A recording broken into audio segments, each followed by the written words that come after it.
তাহলে আমি এই দুইটা মাসালা আপনাকে বুঝাই, কোরবানির বিষয়ে বুঝা দরকার। আপনি মনে করেন ছেলেটা বিদেশ, অধিকাংশ মানুষের ছেলে বিদেশ আছে, তাহলে সে টাকা রোজগার করে, এখন হে প্রত্যেক মাসে বা 2 মাসে 3 মাস পর পরই বাফেরে 20,000 30,000 টাকা দেয়। এই ছেলেটা বাফের লাগিয়া পাঠায়, বাপ মার লাগবে।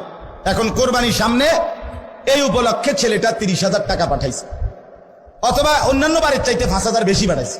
ধরেন আগে পাঠাইতো সবসময় 30,000, যেহেতু কোরবানি এই জন্য পাঠাইছে 40,000, কথার কথা 10,000 বেশি পাঠাইছে। এখন এই টাকাটা দিয়া ছেলেটার মা এবং বাপের কোরবানি করছে, বাপ মার নামে কোরবানি দিছে।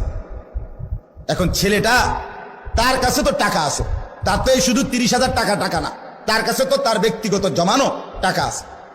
তো তার কাছে তো অবশ্যই 52,500 টাকার অতিরিক্ত টাকা তার কাছে ব্যাংকে হোক যেখানে হোক তার কাছে জমা আছে না? কথা বলেন না কেন? তাহলে এই ছেলেটার উপরে কোরবানি ওয়াজিব কিনা বলেন না? তো এখন তার যে বাংলাদেশে তার বাপমার নামে কোরবানি হলো, দিল, তো তাদের সোয়াব হইল, ঠিক আছে, তাদের কোরবানিও হয়েছে, কিন্তু এই ছেলের কোরবানি আদায় হয়েছে নি? কথা বলেন না কেন? তো এই 10 বছর ধরে ফোলাগা বিদেশ থেকে টাকা পাঠায়, বাপমার নামে কোরবানি হয়, তার কোরবানি, সে তো গুনাহগারী থেকে গেল, সে তো নাফরমানি থেকে গেল। এই ছেলের জন্য তো ঈদের নামাজ পড়তে নিষেধ করছে আল্লাহ, নবীজি সাল্লাল্লাহু আলাইহি সাল্লাম। তুই তো পাপী রয়ে গেল। তাইলে বলেন কি পরিমাণ মুসলমান, এই চিন্তা হিসাব করিলে কত পরিমাণ প্রবাসী অসংখ্য এমন আছে যারা বাপমার নামে কোরবানি দেয় কিন্তু তার কোরবানি দেয় না। তো বলে বাপমার নামে কোরবানি দিত না? অবশ্যই দিব। বাপের যদি একটা লুঙ্গি লাগে, এর লাগে কি ফুতের লুঙ্গি কিনতো না?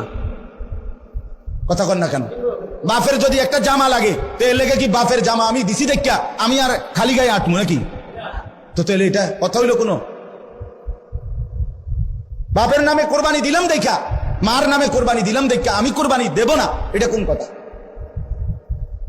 ছেলেটার দোকান অথবা ছেলেটা ঢাকা কাজ করে, চাকরি করে, যেটাই করুক, তে বাইতাইয়া তার কাছে কিন্তু টাকা আছে 60,000-এর বেশি, কিন্তু বাইতাইয়া মাতে না, তার বাপের হাতে টাকা 10,000 দিয়া দেন, আপনি কোরবানি দেন, গোস্ত না খাওন আপনার নামে দেন, আপনি মুরব্বী মানুষ, আপনি মরিয়া গেলে আর পাইবেন কোরবানি।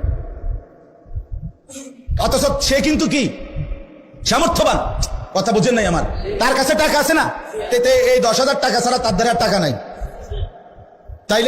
তাহলে এই ছেলের উপরে তো কোরবানি ওয়াজিব, অথচ সে তার বাবার নামে কোরবানি দিল, বাবার সাথে শরীক দিয়া টাকা জমা দিয়া 10,000 টাকা বাবারে বুঝাই দিয়া শেষ। সে মনে মনে ভাবতেছে আমি তো কোরবানি দিছি, এই যে আব্বারে দিছি 10,000, তুই বেটা আব্বারে না 10,000 দিস, কোরবানি দিস কই? কোরবানি উপলক্ষে না 10,000 টাকা বাপেরে দিছো, তো তুমি তো সারা বছরই টাকা দাও, তো এখনো দিছো, এটা অসুবিধা কি? বাপমার খেদমত তুমি করবে না? বাপমারে তুমি দিবা না?